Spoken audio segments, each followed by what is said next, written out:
পর্যন্ত জানা গেল না এই হত্যাটাকে আত্মহত্যা বলে চালিয়ে দেওয়ার চেষ্টা করেছিল।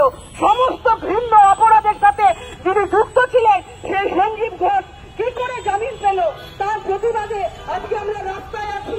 আজকে আমরা মহিলারা, আজকে আমরা পুরুষেরা নির্বিশেষে প্রত্যেক বাবা মা ভাই বোন তাদের ছেলে মেয়ে সকলের সুরক্ষার জন্য, যাতে এই সমস্ত মানুষেরা সমাজ থেকে চলে যেতে পারে, সমাজ থেকে তাদের দূরত্ব বজায় রাখতে পারি, সেই জন্য আজকে আমরা আবার এই রাস্তায় এসে নেমেছি।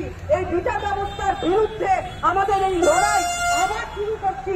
এই বিচার ব্যবস্থার বিরুদ্ধে আমরা আবার পথে থাকবো যতদিন না পর্যন্ত আমরা এই বিচার ব্যবস্থার সঠিকভাবে এর বিচার ব্যবস্থা পাবো।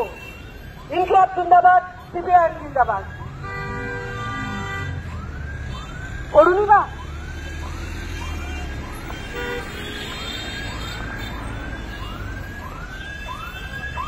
নমস্কার।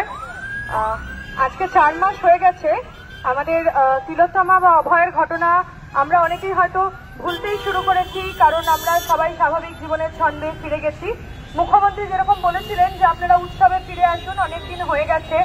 আজকে আমরা হয়তো এখানে খুব অল্প লোকজন আছি, কিন্তু তবু সেটাই মুখ্যমন্ত্রীকে জানানোর জন্য যে আমরা এখনো উৎসবে ফিরে আসিনি বা ওই মেয়েটিকে আমরা কেউ ভুলে যাইনি, যে মেয়েটি ডিউটিরত অবস্থায় আরজিকর মেডিকেল কলেজে খুন হয়েছিল। আর আজকে 4 মাস পর যখন কেন্দ্রীয় তদন্ত সংস্থা সিবিআই দায়িত্ব তুলে নেয় এবং 90 দিন পরেও সিবিআই চার্জশিট পেশ করতে পারেনি, বা বলা যায় যে সিবিআই চার্জশিট পেশ করেনি, তার ফলে সন্দীপ ঘোষ এবং তালা থানার ওসি দুজনেই কালকে জামিন পেয়ে গেছেন। এবং এই ভাবে যেটা আস্তে আস্তে দাঁড়াচ্ছে আমাদের বিচার ব্যবস্থার প্রতি যে আস্থা, বিচার ব্যবস্থার প্রতি যে বিশ্বাস, প্রশাসনের প্রতি যে বিশ্বাস, সেটা আস্তে আস্তে শেষ করে দেওয়া হচ্ছে। আজকে কালকে যদি আমি বা আপনি খুন হয়ে যাই, আমরা যে এই ভরসাটুকু রাখবো যে আমাদের বিচার হবে, সেই ভরসাটা আস্তে আস্তে আমাদের মধ্যে থেকে চলে যাচ্ছে এবং অপরাধীদের মধ্যে একটা বিশ্বাস আস্তে আস্তে কায়েম হচ্ছে যে অপরাধ করলে যে শাস্তি হয়, এই ব্যবস্থাটা ভারতবর্ষ থেকে হয়তো আস্তে আস্তে উঠে যাচ্ছে।